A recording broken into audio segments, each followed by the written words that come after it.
Welcome back to the channel, everyone. I'm Nick, aka Dad, and this? I'm Addie, aka the Monkey. And this is Monkey Business. Now this week we're going to be adding something to the Bronco that you yourself might want to on your vehicle, especially with a modern day engine. We got some news about our engine that made me think, maybe we need to look into one of these. I've had this for a while, and this is what we're going to be putting on. What are we going to be putting on, Monk? The Mishimoto Catch Can. Yeah, we're going to be putting on the Mishimoto Catch Can, like Monk said.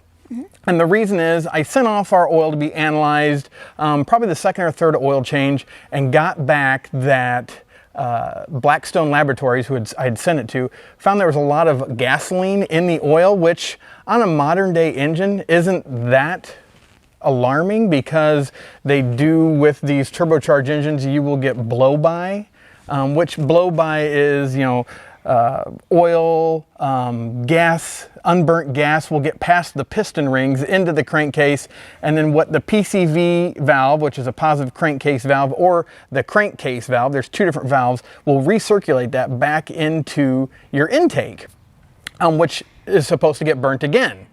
Now, I'm assuming that the laboratories know that you're going to have some of that, but it was a little alarming to me that they actually noted it. So we're going to be putting on the Mishimoto Catch Can, and hopefully we'll catch some of that before it gets back into the engine, because it's not great for your engine to have all that blow-by going through and then being recirculated through. But we'll go over what tools you're going to need and what comes in the kit, and then show you how to install it. So let's get started with this install. So in your kit, you're going to have the installation guide. You'll also have two fittings.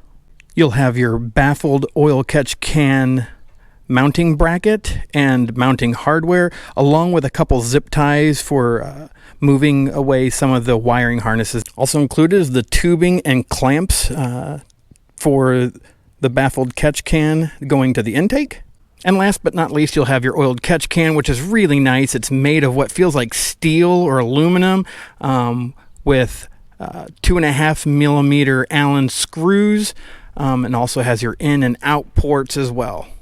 For this installation, you'll need a 7 millimeter socket, a 10 millimeter socket, a 1/4 inch extension along with your 1/4 inch ratchet, and a 2.5 millimeter Allen key. Okay, to start this installation, you're going to end up removing this valve here. This is the PCV valve. There's a blue tab on the back here. See if I can get in there and show you that a little bit better. But yeah, there's your blue tab. That will disconnect the line from here. And then also right back there, we're going to use that stud. So we're going to need to cut that zip tie and take that plastic holder off that stud, because we're going to use that stud to mount the catch can. To remove the PCV valve, there's this little blue tab here. Pull that back towards the firewall and it pops right off.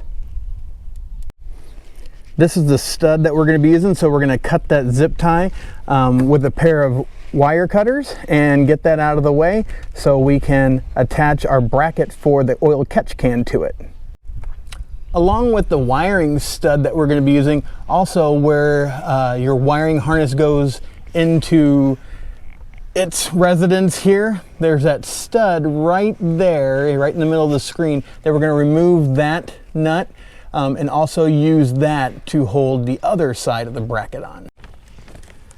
The stud there with the wiring harness on it, really once you remove the wiring harness, it'll unscrew because it has little threads on it.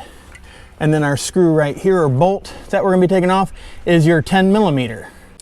The next step is going to be taking off the top of your oil catch can with the 2.5 millimeter Allen, and then we're going to attach it to the bracket, and then we'll attach the bracket with the oil catch can to the firewall using the supplied nut and washers. Okay, so we're going to use our 2.5 millimeter Allen, and we're going to loosen this top here. So take out all of your Allen screws so we can get to the top here.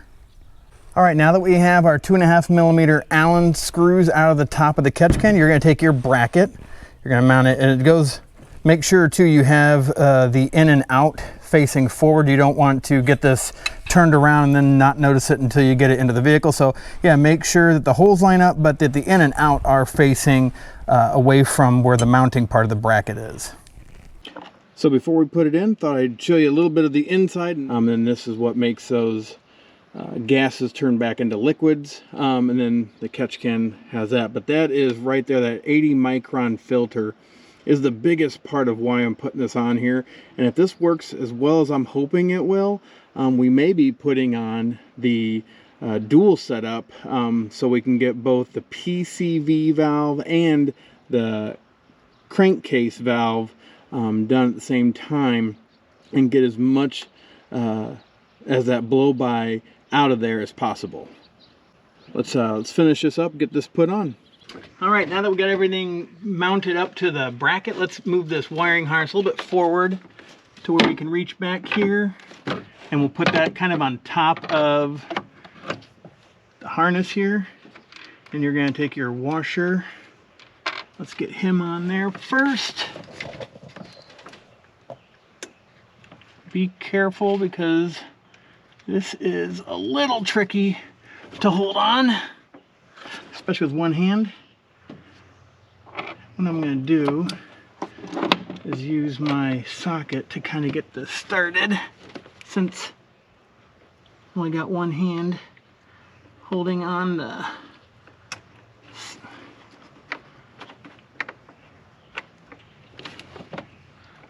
washer. So we'll get this one started and then we'll get to the other one. So what I had a problem with was the stud on the right side of the baffled catch can. I could get plenty of threads with the washer behind it to get it started. Now on the left side, looking at it, this stud over here, putting the washer behind it, I didn't have enough threads to even get started, so I took off the washer and then I put the nut on and had no problem. So just something to keep in mind.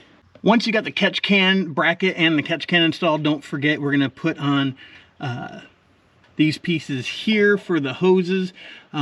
So don't forget to put those on. And I didn't even use a wrench on these. They tighten down, they have seals already on them. So once you get them down tight enough, finger tight, I think that's gonna be enough. If you do wanna fasten these down with a wrench, 17 millimeter is what it will take to fit that. Well, we've disconnected the first one here. Don't forget, we also need to disconnect the second one, which is up near your throttle body and intake.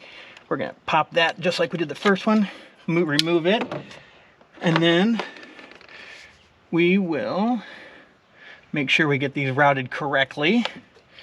Don't forget your hose clamps, and make sure you're easy to access them to be able to put these guys on.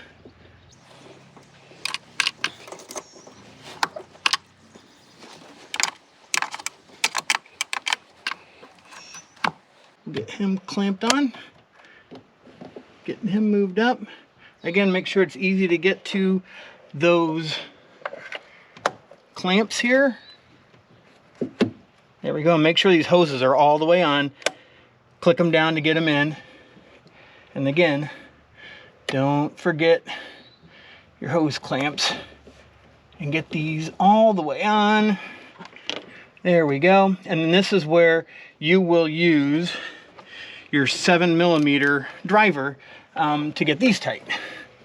All right, and the last thing is, once you got your hoses done, you want to get this kind of up and out of the way, and they give you a zip tie to go in here.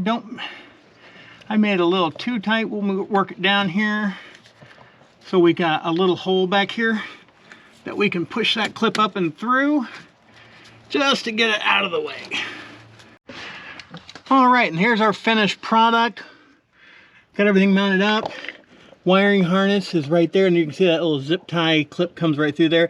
It's easier to put that clip in first and then wrap it around the wiring loom and then feed it through for the zip tie. And I do see that, take it from me, have it come through forward towards you, because I went towards the firewall, and pulling it through on the other side of that wire is a little bit difficult. So yeah, have it facing forward so you can pull the loose end of the zip tie towards you. Well, everyone, I hope you found that informative. Hopefully if you get the baffled catch can from Mishimoto, that'll help you put yours on a little bit quicker, and things Yes. that we found along the way that probably didn't go as well. I mean, each one of these Broncos seems like they're a little bit different than another. Yeah. So yeah, what I found out with the left side of the catch can as you're looking at it with the washer, the zip tie, and then unclipping those PCV valves if you just did the single catch can. Now down the road, we're gonna run this for a while, see how well it does. So see what our oil analysis comes back as, see if we're catching a lot of that in that catch can. And the reason you use those catch cans is there's an 80 micron filter, little brass filter in there. I should have shown you, but it's what catches those evaporatives like the oil Yeah. and the gas, anything that gets by that's not air. So then it's pushing back clean air back into the intake, which should Yeah. again help with efficiency. But yeah, hopefully you found this informative.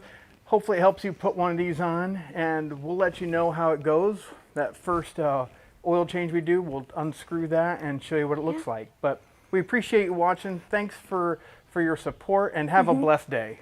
Bye.